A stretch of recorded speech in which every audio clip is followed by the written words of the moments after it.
Presented by Selfie Films.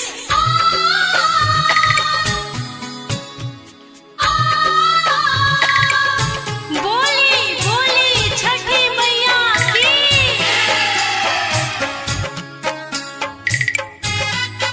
संगीत रमेश बाबा।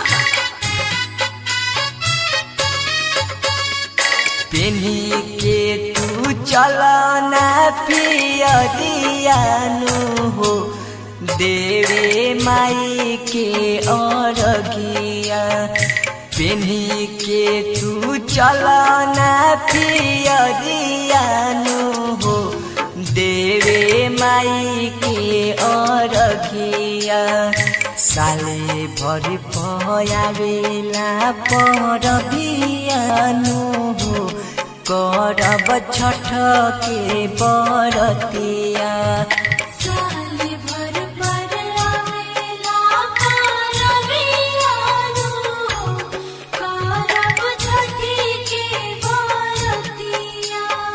साले भर पर आवेला परबियानु हो करब छठी के बरतिया।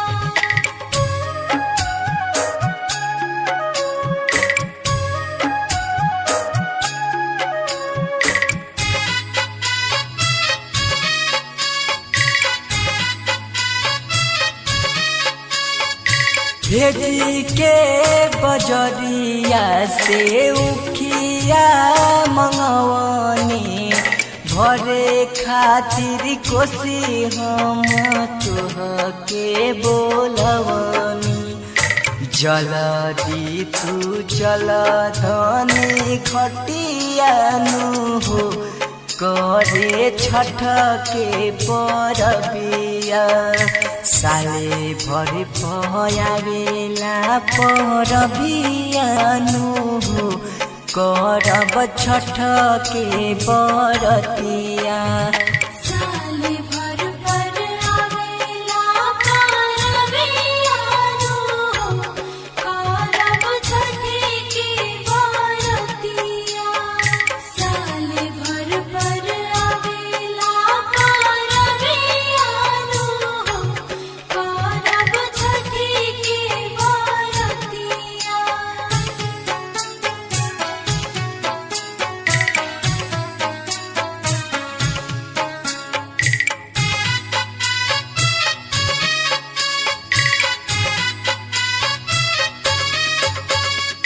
जल बीच खड़ा होके देवल जाई अरगिया।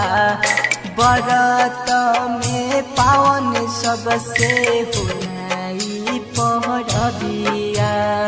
छठी माई होई ना सहैयानु हो करब छठ के बरतिया।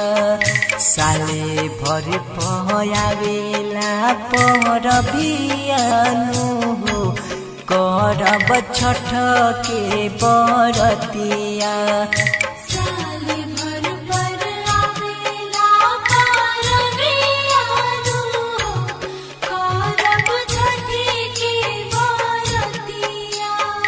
साले भर पर आवेला परबियानु हो करब छठी के बरतिया।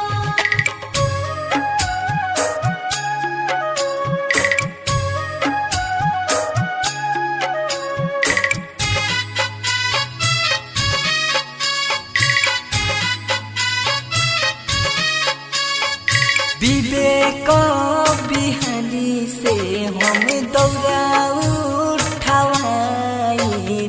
कवल भोजपुरिया के घाटे लेके जाई। कर जनी देवे हमर धनियानु हो कर छठ के बरतिया। साले भरि पयावेला परबियानु हो करब छठ के बरतिया। साले भर पर आवेला